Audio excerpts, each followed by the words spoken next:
is Kristina Dooley, and I am the founder of Estrela Consulting, a college planning firm based in Ohio. And I'm thrilled because I get to have a repeat performance with one of my lovely friends and colleagues, Elizabeth Pyle from College Success Plan. And Elizabeth and I have actually presented this What's Next webinar several times over the last few years. And we continue to do it because we have gotten very good feedback that the information is valuable and that families really appreciate just a tangible list of things to do to keep everybody on track as you get ready to launch into this really exciting time and adventure with college. So for the webinar, just a couple of housekeeping items before we jump in.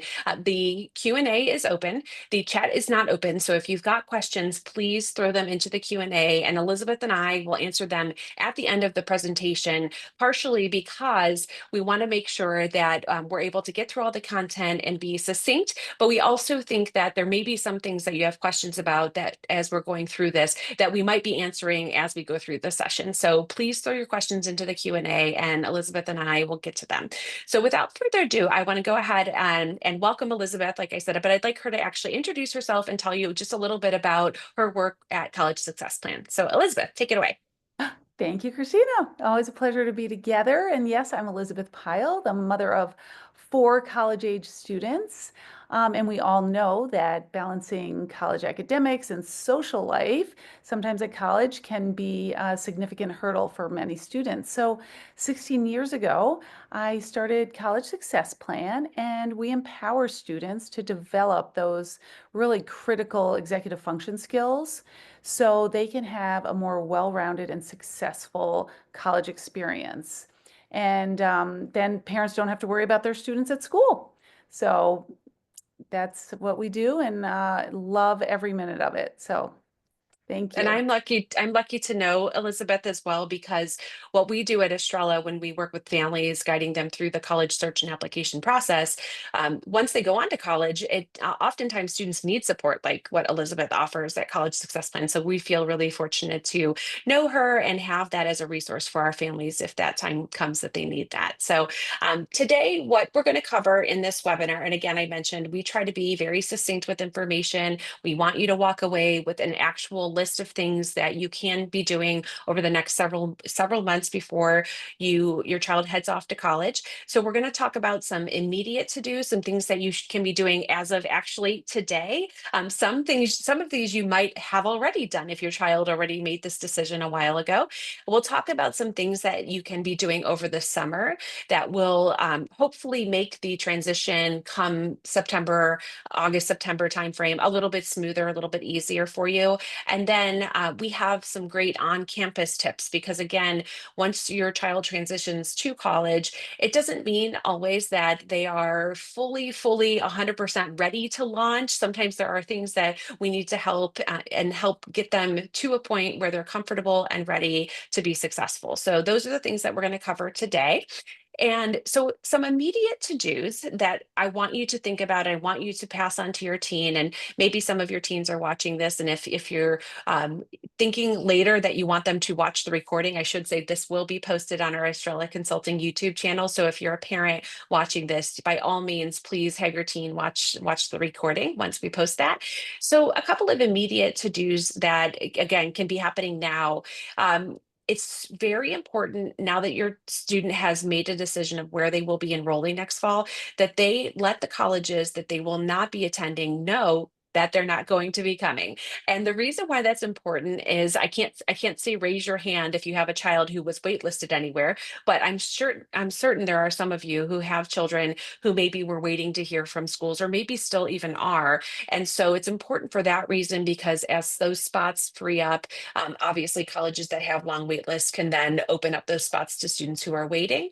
But it's also just a nice courtesy to let them know. And that can be done through your student's portal. They typically, when they're accepted to a school, they get access to a student portal where they find information about enrolling. It's also a place where you can actually decline the offer of admission. If you're having trouble finding that, or you decide that you'd like to notify them by email, you can also do that depending on the school. If you've developed a relationship with one of the admission staff members, for example, an admission counselor, it's always nice to also reach out to them and just leave things on good footing with the people at those schools and let them know how much you appreciate the offer, but that you've chosen to go somewhere else. The next thing that you want to make sure that you're doing, and this is super important, is that you need to let your school counselor know of your final decision. And high schools keep track of where their students go once they graduate from high school, whether that's college, vocational programs, work, etc. And so it's really important that you let your counselor know. The other reason that is very important is because your high school counselor will actually be sending your child's transcripts, your final transcripts, to the college that you're enrolling at. And if they don't know where you're going, they won't know where to send them. And so it's really important to just make sure that your student notifies them very soon, should be sooner than later, about where they're going. And then if your family is working with someone like us at Estrella, an independent counselor, please let us know too. We're really lucky. Our families typically let us know right away where they're going to be enrolling. But if you're working with someone like me, please let that person know as well where you've landed. And then finally, another immediate to do, and this is one that might feel like a common sense one, but I think it bears saying it, that thanking the people who've supported your application process up to this point. So students should be thanking teachers, their school counselor, anyone who's sent anything on their behalf, recommendation letters, anything like that. Maybe they had a tutor who helped them prep for an SAT, anybody who played any kind of a role in that process. And I will say, just as a side note for students, if you're watching, that includes your parents. So thank those people who have helped you along the way. Some other immediate to-dos, and these I would say are some that often families don't even realize how important this is. But there are some really important forms that you need to complete as your child goes on to college. And I'll mention a couple of them because they are important. Some colleges and universities will share information about this when your child goes to orientation, but others will not. And we have families sometimes who this is often the first time that they're even hearing that they need to have these forms. So the HIPAA authorization form, this actually allows disclosure of medical information of your students. So if you are trying to reach out to your student's university because you're concerned about something medically, this would allow them to be able to share that information with you. Once your student goes on to college, I can tell you that unfortunately, in many situations, you will not have access to a lot of information that you normally would have as their parent, even though you may be paying tuition. That does not matter in the eyes of the college. It's not who pays the bill. These forms are important, and these forms are the things that let them know we have permission to share this information. The same thing with the FERPA form, FERPA release form. So your child will recognize the term FERPA because when they filled out their college application on the Common Application, they actually signed a FERPA waiver, which made it so that they were not able to see their recommendations for admission. The FERPA release form, which stands for the Federal Education Right to Privacy Act. This actually allows you to have access to your child's grades, their financial aid information, housing information. Again, if this release form isn't signed, you would not be able to call, for example, the financial aid office and get information about your student's account. I know that might be shocking to some families, again, because we're used to as parents that we're the parents. So, and that's my child, so I should get that information. But again, these are important forms. And again, sometimes at orientations, they will have these available for you to sign, but not always. The other forms that parents often don't realize that they need to have are a durable power of attorney, and that you may be familiar with that already as an adult, but it will allow you to make financial decisions on behalf of your student. And again, we all know that students going on to college, 17, 18 years old, may not really have a strong financial acumen and understanding of financial implications of things. And so if you're needing to make some kind of a financial decision on their behalf, you wouldn't be able to do that unless you have this signed. And then the last one I'll mention would be a healthcare proxy or medical power of attorney. And essentially, this allows you as a parent to make medical decisions on behalf of students. This is something we never want to think about. We don't want to think that anything would happen to our child as they're going on when they're enrolled in college that would revolve around a medical issue. But I can assure you, we know it happens, and it's better to have these things in place before anything like that would ever happen to your child. So be ready with all of these. I will give you a tip, and I should say this is not something that we have any kind of a referral back to us or anything like that. But I do want to put a plug in for Mama Bear legal forms. If you do a quick Google search for that, they actually have all of these forms ready on their website for parents to fill out, and they make it very, very simple. And I will also give you a pro tip that if you also Google Mama Bear legal forms discount code or coupon code, there is a code online that you can use for that too. Okay, so I'm going to pass it over to Elizabeth for the next section. Yes, thank you. And so during the summer, we love to have students do as much as they can to get ready for school. It's a relaxing time in the summer. You have plenty of time. So this is a perfect opportunity to explore the college website. Students are accustomed, as we know, to checking their high school portals and checking grades and maybe getting some assignments on there. Some students have more experience than others in that. A college website is much more vibrant. There is so much information on there, all of the college resources, really anything that a student would need to know, from curriculum for four-year plans to announcements. Everything is on the college website. So again, that's something to get more proficient on over the summer. And we encourage the students to explore the website, like what's even on there. How do I find information? Where's the student health center? Things like that. Everything is on the college website. So take your time to explore that and find out information. Also on the college website is information to prepare for orientation and class registration. So preparing for orientation is something that we see that students are underestimate. So if they're going to orientation, whether it's this summer or right before school starts, there's lots of information under the freshman tab on what to expect at orientation. So familiarize yourself with everything that is going to be discussed there, what the university is going to offer. They have different fairs, they have get-togethers, but knowing ahead of time what to expect at orientation also takes a level of kind of anxiety out of it, and you'll feel a little bit more prepared. So taking the time to do that is great over the summer, and also preparing for class registration. So there's a lot of information on that, and you will get an advising appointment, whether it's online or at orientation, to register for classes. But be very familiar, because those advising appointments can be about 10 to 15 minutes. So knowing what classes you might want to register for ahead of time will be great to run that by an advisor. So all of a sudden you're not in 8 a.m. classes, so to speak. So surfing the learning management system, more and more universities are using Canvas, which is so user-friendly, great to use. Some high schools use it as well, and we love that because it's a really good, you get so much more comfortable with it. And then when you go to college, then if they're using Canvas, that's great. Universities also use D2L, Moodle, and Blackboard.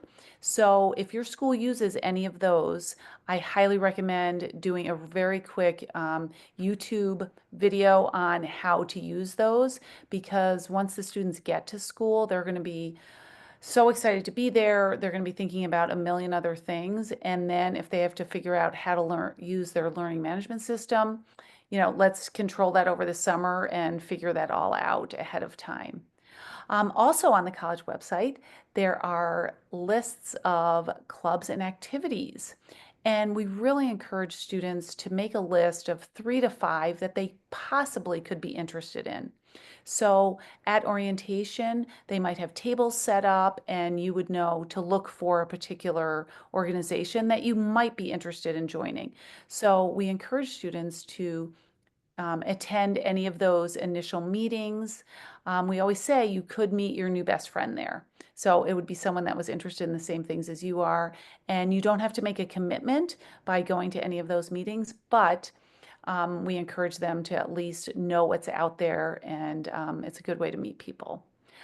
Completing required online mini courses. So all universities now have students do these mini courses, and they're anywhere from 1 to 3 hours.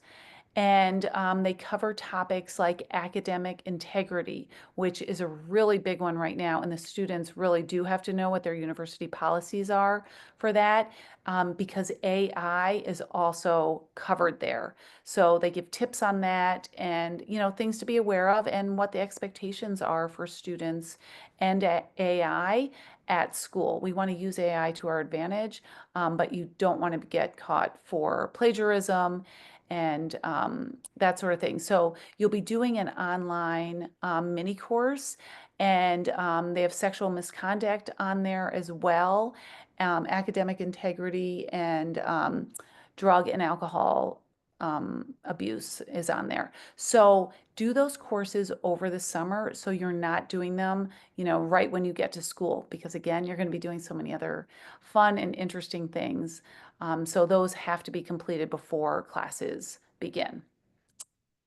So other things you can do over the summer is choosing a planner. We love to talk about how you are spending your time and how you're going to organize your time. So I think students should think about what kind of planner that they used, whether it was online. We love paper planners also because you can see the whole day. But if you're going to set up an online calendar, whether that's Google, iCal, get accustomed to doing that over the summer, and learning to set alarms on your calendar, or alerts, I should say, for when things are coming up. The summer is also a perfect time to go through the computer that you have, if you're using the same one, and clean up all your emails, organize the desktop. And then if you're getting a new computer, which is, this is a good time to do that also if you're going to do that. Apple, I know, offers all sorts of deals for college students over the summer, and sometimes universities recommend a particular computer as well. But download all of the applications and programs that you need. Again, take care of that over the summer. So when you get to school, everything is all set up. Checking out your campus map, see where the freshman dorms are, and then where the cafeteria is, where the library is, where your classes might be, where the gym is. So figure all that out, ahead of time. Again, so it takes a level of anxiety out when you're at school, and you can just see where everything is, and make any arrangements for learning accommodations. Again, that's something we can take care of ahead of time. If you are getting accommodations, submit everything over the summer to Student Disabilities. So again, that's all set up. And when you're at orientation, we encourage you to go in there, make sure everything's all good to go for when school starts.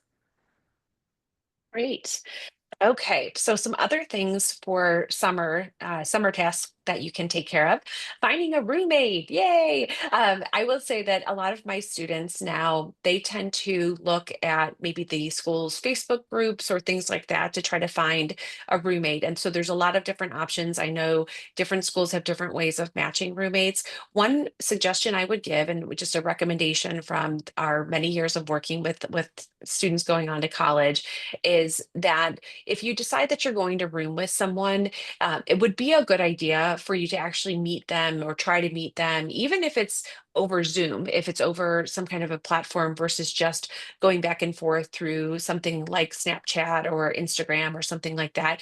It's always helpful for students to actually meet, because we do hear a lot of times that the students end up rooming together. And as we all know, with social media and meeting people over the internet is not always who they are or the way that they actually present themselves in real life, in terms of things like, are they a messy roommate? Are they someone who wakes up early? Sometimes, there's some of those things I think are really important for students to know.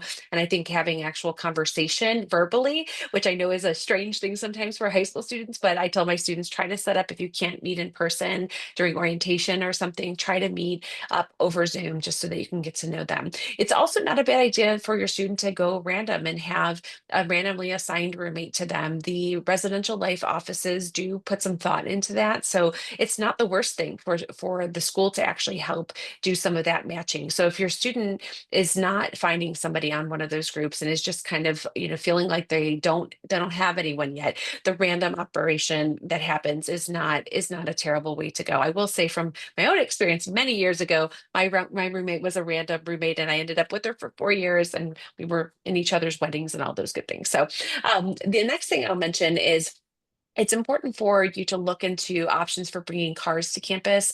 As you might remember from visiting some of the campuses where your child was looking, some schools allow freshmen to bring cars, others do not. And even those that do, sometimes the parking is not ideal. Sometimes it is very far away from campus, and it may not be worth it for the student to bring a car. If you have a student who needs a car on campus, maybe they have a job or they're going to be coming back and forth to coming home, and they have to have it, check out how do you get the parking pass, because sometimes those are the great spots are given in order of when you purchase them. So again, check into that. And you can do that actually before going to orientation. I know a lot of these things that we're mentioning, families will wait and they say, we can do that at orientation. The reality is for some schools, you can actually reach out in advance of that and get signed up and get something like a parking pass before then. And then the last piece of advice, this is an interesting one. Uh, Parents, you may want to look into booking lodging now for any kind of fall events that might be happening on campus, and potentially even spring events next year. I know that sounds like, why would we do that? That's not for a long time. But I'll tell you, as an example, I was just on a campus visit. We visit dozens of schools every year. And I was just on a campus visit at Ole Miss. And when I was there, I stayed at the inn at Ole Miss, and they had already signs about their fall weekends booking up for parents' weekend, football games, all those kinds of things. So especially if your child's going to a school that does have a lot of those visit programs, Little Sips weekend, Mom's weekend, check those now, and book those rooms so that you can get them, or Airbnbs or whatever you're looking at.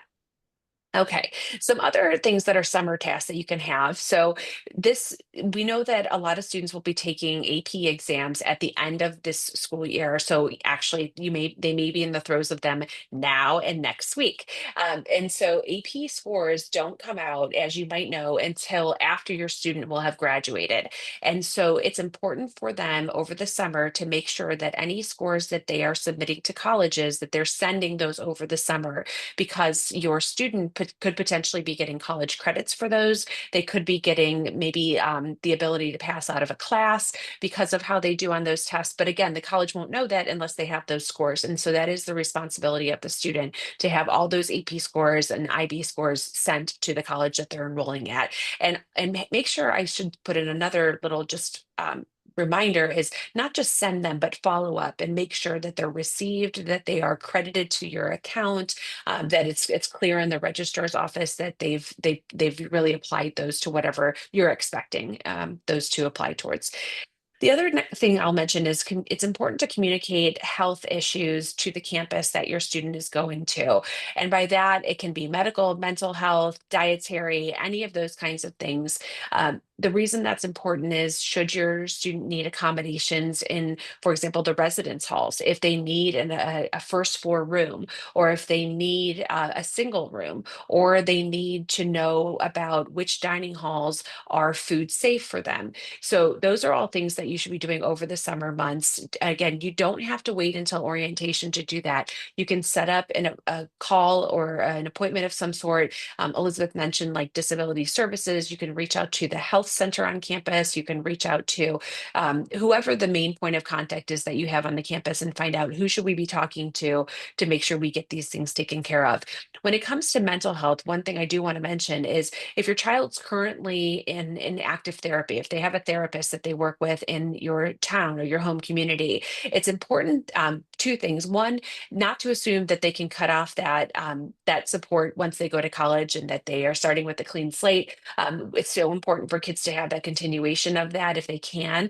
And so figuring out, will their therapist allow them to do virtual or remote sessions with them? If not, finding someone local to the college campus is really important. And the campus counseling centers, wherever your student is going to school, they will have a list of local therapists typically that they can help with. Same thing with medical doctors. If your child has some kind of a medical need and they need to know that where the local hospital is that they could get either prescriptions or things like that, that's another thing. So again, communicating health issues to the campus so that they can help you. That's what they're there for, is to make sure that they're providing the safest environment for your teen.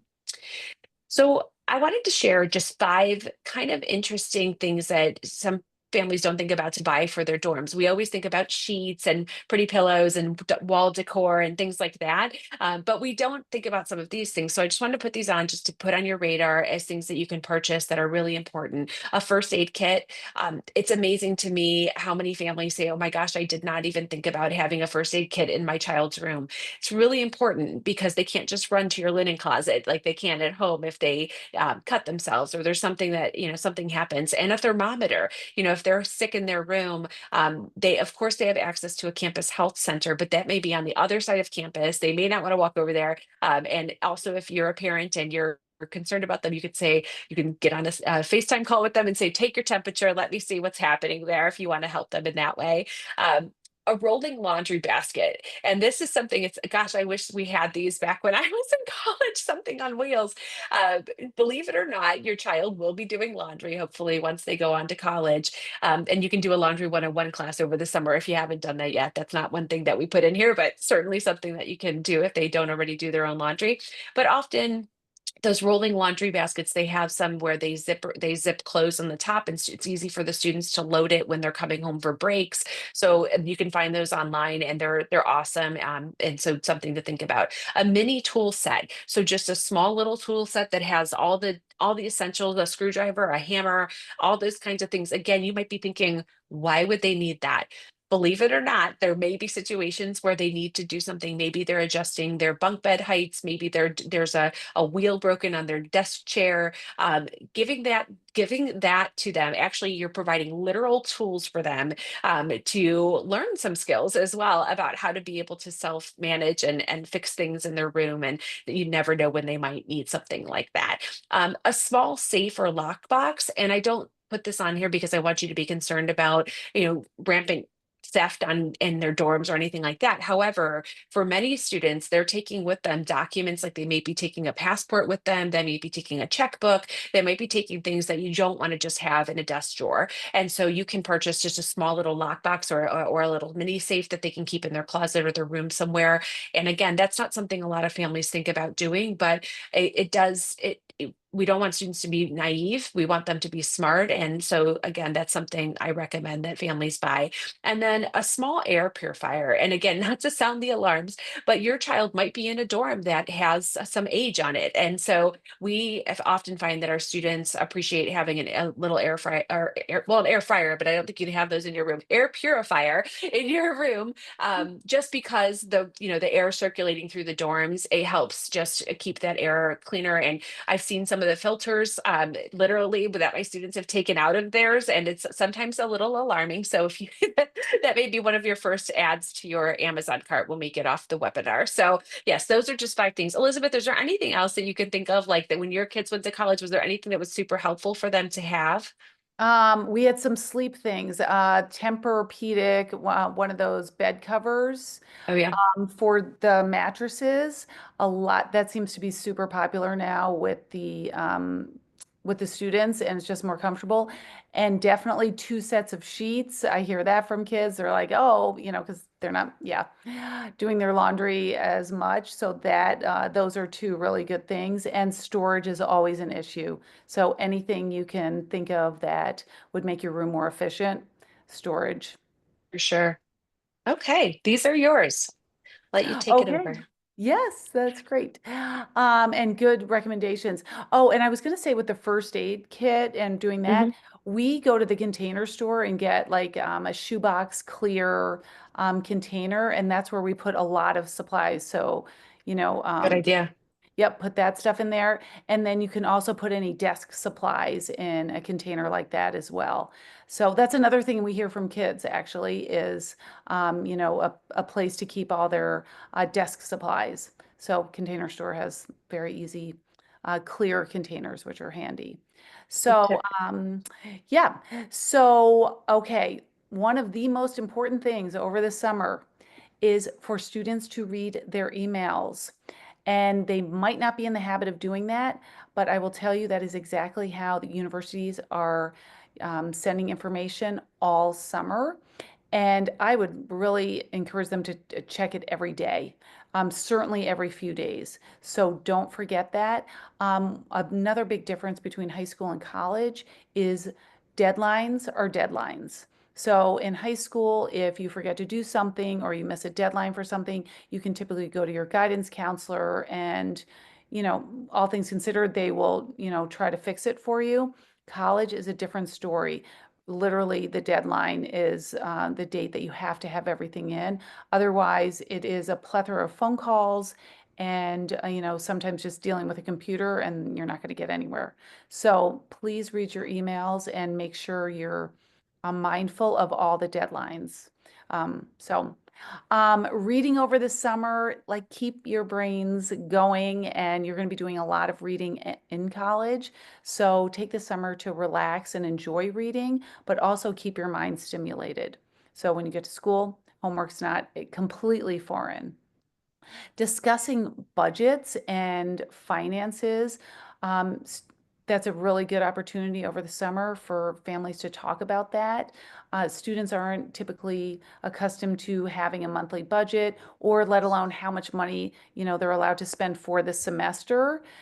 So learning to budget, thinking about, okay, in September I can spend, X amount of money. You don't want them going through their whole budget the first month. And I can tell you we've heard that many, many times. So with Uber Eats, ordering food out and Ubering around, the money can go through the money quickly. So just being aware of the budgets and identifying the medical facilities on campus.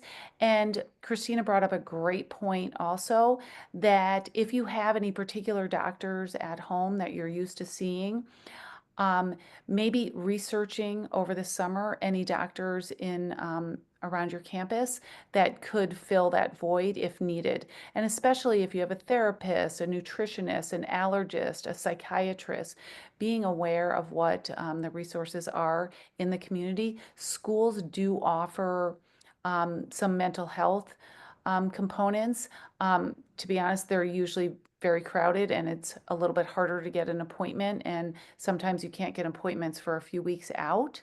So if you think that's something that your student might be interested in pursuing privately or near campus, start looking into that now so it's not a crisis situation. So those are just things to think about. Signing up for any text reminders that the school sends out is really important and take care of that over the summer for sure. And knowing what services are available on campus. I remember several years ago, we had a student that joined us second semester of freshman year, and they were in a bio and a calc class. They had no idea that in the freshman dorm, they had um, bio and calc tutoring 3 times a week for the freshmen. So they went through the whole first semester not even knowing that existed. So, find out what the resources are on campus. There's definitely going to be a math lab. There's going to be a writing center. There's going to be peer tutoring most likely. There might be other tutoring services. Just knowing what's there in case you need it is really helpful. So again, you're not frantically looking for things. So Good advice. I want to chime in just real quickly with the campus safety piece. I want to put a plug in. We were fortunate about a year or so ago. We hosted the director of campus safety from Case Western Reserve University, and he spoke with us on a webinar about things that families should know going into college in terms of campus safety. And we feel like it's a hot topic and one that it's important for students and parents to understand what they should know as they're heading off to college. And so the recording of that is available on our Estrela Consulting YouTube channel. I highly recommend the recording of it. You can just go on and look at our playlist and you'll see it on there. It's on campus safety, but I just want to mention that because he talks about signing up for those alerts. And again, sometimes, like Elizabeth said, sometimes the alerts are things not just about campus safety, but you sign up for alerts because you find out that there's events going on that weekend. And we hear from parents sometimes who say, my kid says there's nothing going on campus. And I'm getting all these texts saying, this weekend is this, and this weekend is this. And so how come they don't know that that's happening? So yeah, so as a parent, it's just a way for you to stay in the know as well about like the things that are happening on the campus. It's fun to feel like you're there with them.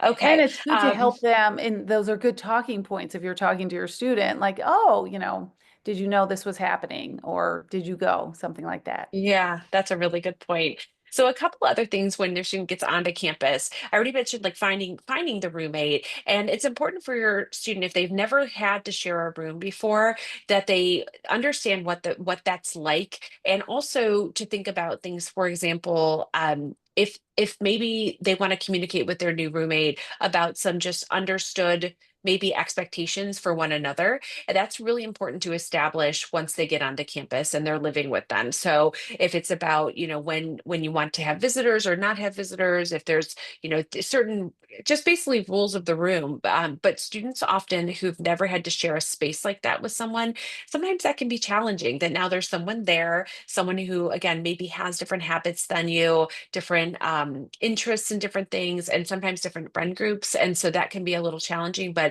getting them to be prepared to do that. It's a really great learning experience. And actually, Elizabeth and I were talking right before we started the webinar. We were just talking about different dorms and, how oftentimes college dorm rooms right now are so nice compared to like when we went to college, and students are getting this experience to be in these really beautiful places. And sometimes as freshmen, you are in a residence hall that is maybe not the nicest one on campus. And so we actually think that that's a good thing. We think it's a good thing for students to kind of get to learn a little bit about what it's like to be in a space like that and also make it your own. There's so many great websites now and Facebook groups that help with decorating ideas. Usually it's more the girls that are doing that, but boys too, in terms of creative uses of space. That's always an interesting thing. Another tip once your student gets on campus is to participate 100%. They need to be all in on orientation and first week activities. We hear from parents sometimes that their student is hesitant to go to the first year activities, like maybe it's some kind of an event out on the lawn, or maybe there's going to be a comedian, or maybe there's going to be food trucks or something like that. And because they're still getting to meet people, maybe they're a little bit shy and hesitant to do it. That's the best time to do it, is actually because everyone there, and especially during that first week where it's just first year students or the first couple days, it's a great way to be, alongside people who are going through the same things that you are in terms of learning a new space, making friends. And students who just kind of hang in their room and don't participate in that really miss out. And that can often impact how they feel about their first year college experience. So really encourage your student, again, like we were just talking about the text alerts, maybe signing up for those as a parent, you get to see what's happening and nudge your child to go and participate in those orientation and first week activities. Those are really important. So those are the tips that we had. Again, we wanted to keep this very succinct and just give you all some real tangible things that you could leave with and actually start doing now over the summer. And then again, those things once your student is on campus. And we hope that that helps to alleviate some of the stress that does go into moving in and feeling like there's a lot of things that all come at one time. You can really spread this out over the next several months. I don't see any questions right now in our Q&A. If anyone does have questions, we'll just hold on for a second and see if any come in. But in the meantime, Elizabeth, is there anything additional that you want to add or any suggestions for families as they move on from here? Well, sometimes parents ask me, or what is the biggest surprise that you would, that you see students encountering? And I would say two things. Understanding the expectations of college because it is different than high school, and they're on their own, so they're completely independent. So, my best advice is attend class. Be open-minded, especially like you said, going to all the orientation events. Definitely do that. And a lot of students think, oh, everyone already knows each other. I guarantee that is not true. But so just go out, put yourself out there. It's easy to meet people, and especially the first few weeks of school. So just go in with a positive attitude. And once classes start, attend class. Yeah, that's really good advice. And we have a question that just came up in the chat, which I think actually you would be probably really good to answer. This is, what are some good suggestions to mitigate homesickness? Do you have any suggestions for that? That's a good question. Getting involved is a very good way to kind of keep your mind off of things. Um, Bringing family pictures from home, bring some of your favorite things. I would encourage students to stay on campus and not come home. Um, Especially the first few weekends, because that's again when people are meeting each other. And you're building resilience. Yes, it's uncomfortable, and I think parents should acknowledge that. Yes, it is uncomfortable, and this is part of growing up. And so to encourage the students to stay there, and you just really need to make one friend, and then the two of you, can go to meals together, and then very quickly you're going to start meeting more people. So I think getting involved is really good advice. That is, and I do like your comment about students not coming home right away. I think that that's one of the things that parents can help with their teen is once they go on to college.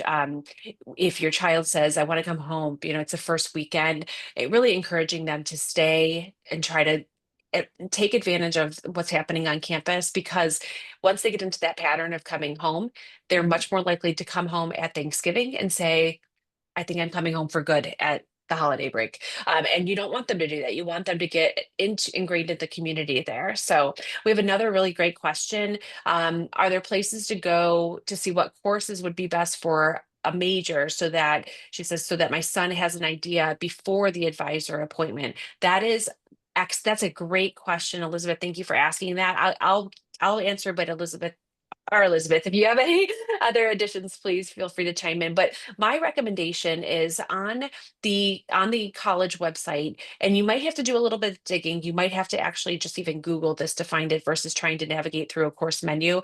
But typically, you can find on a course on a college website requirements for the major, and it will actually even show you the sequence of courses that are required for the major. It may be the department site. So if it's, for example, if a student is in mechanical engineering, it may have a listing there of here are the courses that are required to graduate from this program, and it will list there any prerequisites that are required for those courses. So you'll know, does my student coming in as a freshman, have they taken, for example, calculus, if that's a requirement?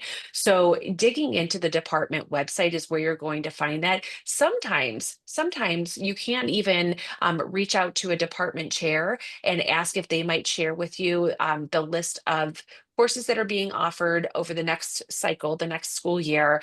And sometimes they'll even share things, even as granular as course syllabi. So they sometimes will say, here is the syllabus for this class, so you can see, your son can see what it entails. Does it feel like he's ready for it? But because a lot of those courses, depending on the major, are sequential and there are prerequisites, your question is very good, because I do think going into the advising appointment, it's good to know, what does that look like? What would a typical first year student in this major be taking?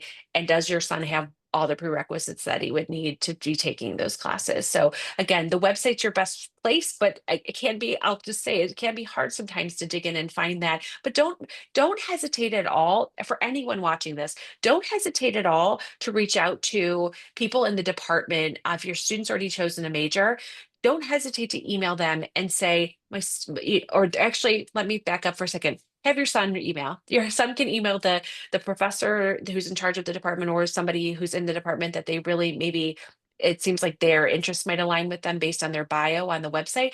Email them and say, I'm going to be a freshman. I'd love some advice about what I should be taking before I meet with my advisor, because the advisor is not always going to be, as a first year student, not always going to be a professor in that department. Sometimes there are people that their job is being an advisor. It is not, they are not aligned with a specific department necessarily.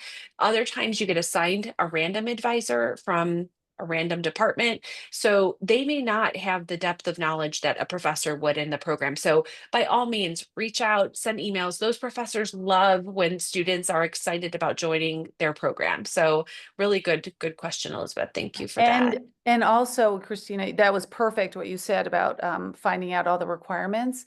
Also, think about what's a well-rounded semester. You do not want to be taking two lab sciences, for instance. I've seen advisors sign off on that. And an incoming freshman taking two lab sciences. Please don't do that. Spread things out.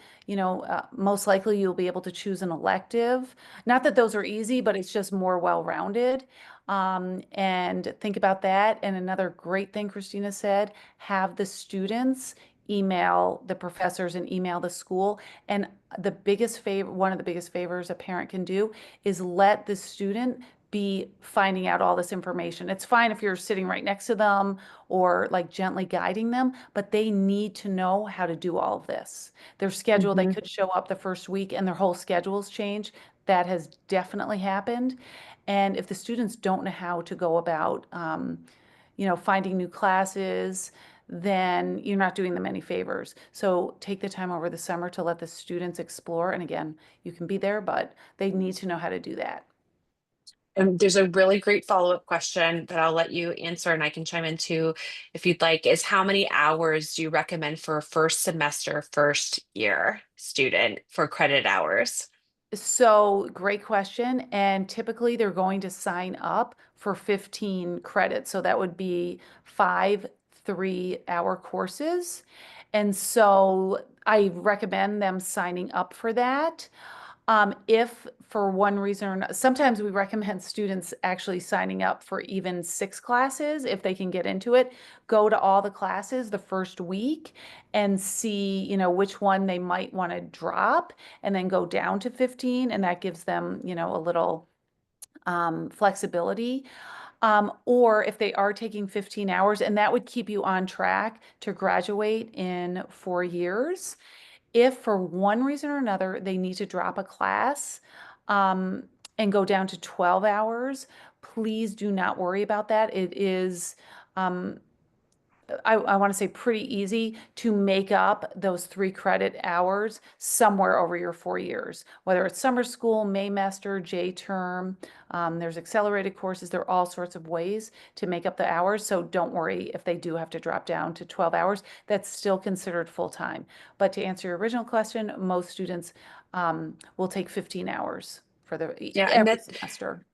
and that's good advice, because we do sometimes see students who they want to jump in, and this is why this, I think, a great question actually, is they want to jump in and they want to fill as money as their tuition dollars are going to cover, which I believe for some schools is like up to 18. I mean, they could be taking up to, more than the 15, and they really want to do that, but at what expense? At what expense?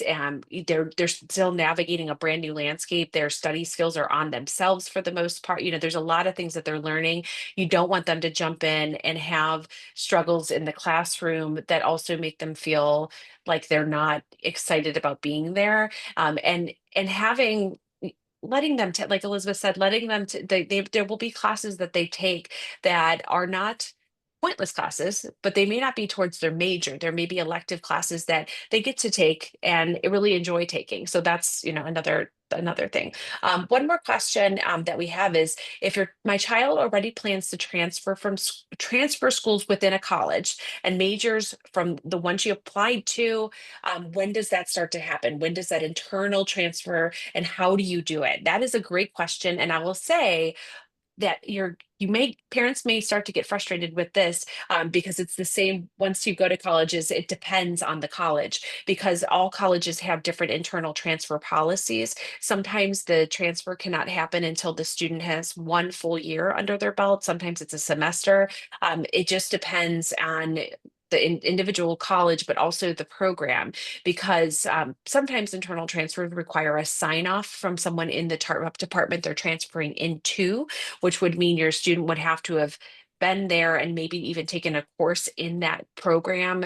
Even though they're not in that major yet, they may have had to take a class in it already to be able to get approval to sign off to move into that major. So again, it's not as cut and dry. There's not an easy answer, but here's what I would recommend is, when your student goes in for their very first advising session, making it very clear to their advisor that that is their intention. This is my goal. This is my plan. I would like to do this. I will say the same thing. It's a little different topic, but similar. If your child has intentions of studying abroad while they're in school, doing an internship, or wanting to do a co-op, for example, communicating all those things going into freshman year is really important, because essentially they'll be working with their advisor to kind of map out, what does the next 4 years look like, and or five, depending if it's a co-op type program. So again, making sure that if they really want to study abroad, the worst thing would be for them to get to junior year and realize, I can't fit it in anywhere. I did not map this out as well as I could have. So again, I know that was a sidebar, but that conversation with the advisor is hugely important. And also, it's important, I just mentioned the relationship with your student and somebody from the program that they're planning to transfer into. They could set up office hours with the professor who's, someone who's the chair of that department or that program, and because sometimes, again, it does require a sign off. So give that as a task for your child, once they start to develop that relationship, so that that transfer process is easy. The other piece is, make sure that they understand if there are any requirements for that internal transfer, if there's a set GPA, if there's a set number of courses or certain prerequisite courses they need before they can start into that other major, then that's really important as well. But again, I know that was a non-answer answer, but the advisor is the place. That's how you make that happen, is through the advisor. Good question. Okay. These are all great questions. Thank you for asking these. I will say, Elizabeth and I mentioned at the start, we've been really fortunate to have done this webinar multiple times over the years.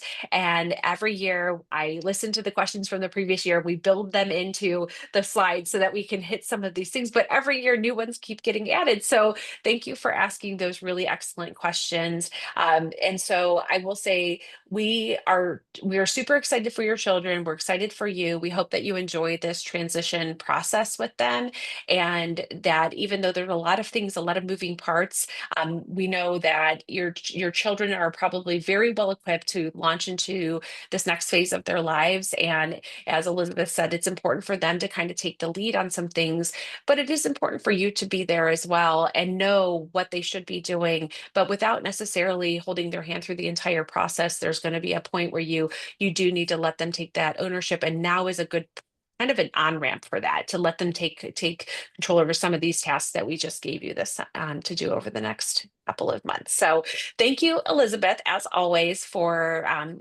being with me on this and sharing your wisdom with everybody here tonight. And we wish everyone the best of luck. If you need additional information, our websites are listed there on the screen.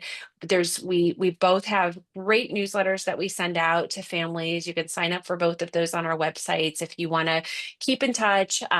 And again, check out all the resources that we both offer, because I know I get Elizabeth's newsletter and she always shares some really great tips on things. And same thing with our Estrella newsletter. We like to help families through into college, but also beyond. So we wish everybody the best of luck and enjoy the rest of this journey with your teen.